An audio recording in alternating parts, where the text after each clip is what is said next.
Di antara tanda-tanda kiamat yang besar yang akan muncul di akhir zaman nanti ada 3. Antaranya adalah munculnya Dajjal. Ini Rasulullah SAW telah mengabarkan perihal keluarnya Dajjal dalam banyak hadis, yang hadis tersebut adalah mutawatir. Nabi SAW bersabda dalam sebuah hadis, beliau berkata, seorang nabi yang diutus pasti mengingatkan umatnya dari makhluk yang buta sebelah, lagi pendusta Dajjal. Setiap nabi yang diutus. Maka ketahuilah sesungguhnya mata Dajjal itu buta sebelah, kata Rasulullah. Sementara roh kalian tidak buta sebelah. Di antara kedua mata Dajjal terdapat tulisan kafir. Di sini saya diriwayatkan oleh Imam Bukhari dan Imam Muslim, muttafaqun alaih. Dan tanda yang kedua, turunnya Nabi Isa alaihi salam di Menara Putih di sebelah timur kota Damaskus.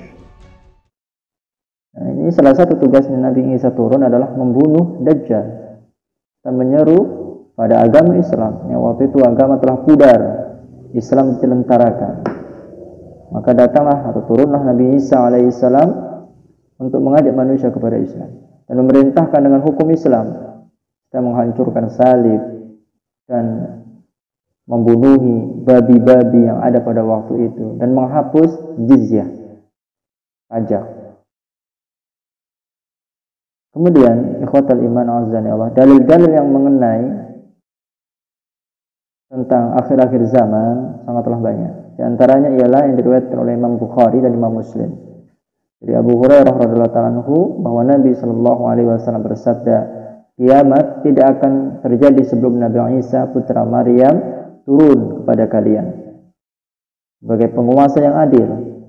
Lalu ia menghancurkan salib, membunuh babi, dan menghapus jizyah pajak, hingga harta benda jadi melimpah waktu itu, dan tidak seorang pun yang mau menerimanya lagi dari orang lain. Ini hadis. Kemudian tanda yang yang ketiga, ini matahari terbit dari barat. Inilah tanda kiamat yang paling dekat dan awal mula berubahnya hukum alam yang sebelumnya berjalan. Karena begitu dahsyatnya dampak yang timbul pada tanda kiamat yang satu ini, dan putusnya harapan manusia. Maka saat melihat matahari terbit dari barat, mereka semua pun merasa sangat ketakutan. Kemudian beriman kepada Allah Subhanahu wa taala. Tapi iman tidak lagi bermanfaat, tidak diterima waktu itu. Bagi yang sebelumnya tidak beriman, tidak diterima oleh Allah Subhanahu wa taala. Bagaimana firman Allah Subhanahu wa taala, hal yanzuruna illa an ta'tiyahumul malaika aw ya'tiya rabbuka aw ya'tiya ba'du ayati rabbik yauma ya'ti ba'du ayati rabbika la yanfa'u nafsan imanuha lam takun amanat min qablu aw kasabat fi imaniha khairan qul intadhiru inna muntadhirun. Kata Allah Subhanahu wa taala dalam Quran surah Al-An'am ayat 158, di mana Allah mengatakan hal yang duruna illa, yang mereka nanti-nanti,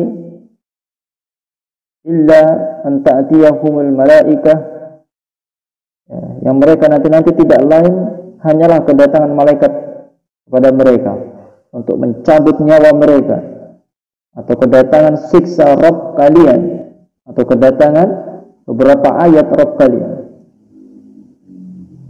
Yauma ya'ti ba'du ayati rabbik, pada hari datangnya ayat dari Rabb kalian, tidaklah bermanfaat lagi iman seseorang bagi dirinya sendiri.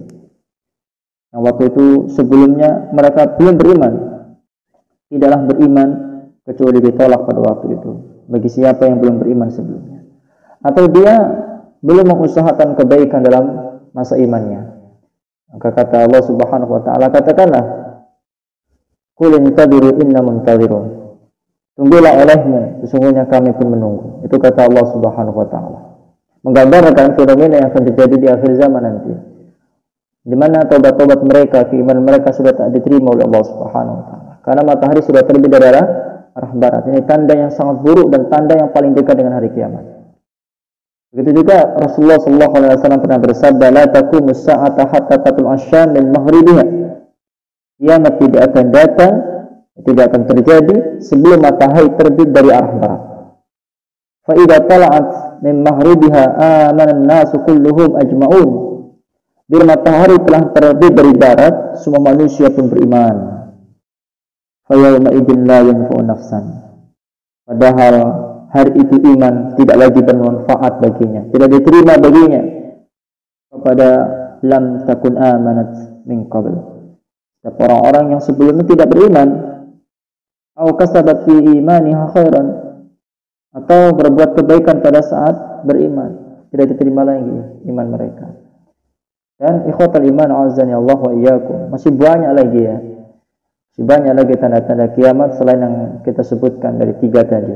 Seperti munculnya Imam Mahdi, keluarnya binatang melata, asap serta api di negeri Hijab, ya, dan lain-lain sebagainya. Nah, semua itu peristiwa yang terjadi sangat berdekatan. Lalu berakhir dengan hancurnya dunia dan matinya seluruh makhluk. Allah berfirman, "Wa nufiqa fis suri fasu'iqa man fis samawati wa man fil ardi illa man syaa Allah. Tsumma nufiqa fihi ukhra fa idzahum qiyamun yanzurun." Dan ditiuplah sangkakala waktu itu. Maka matilah siapa yang ada di langit dan siapa yang ada di bumi, kecuali siapa yang dikehendaki oleh Allah Subhanahu wa taala. Kemudian ditiup sangkakala itu sekali lagi, maka tiba-tiba mereka berdiri menunggu keputusannya masing-masing. Al-Quran surah Az-Zumar ayat 68. Ini kondisi di akhir zaman. Maka kita harus berhati-hati. Ya. Berhati-hati. Kita harus beriman kepada Allah Subhanahu wa taala. Bertaubat ya, sebelum ya, tanda-tanda itu menjumpai kita. Karena iman-iman kita tidak diterima ketika taubat atau kita beriman pada waktu itu.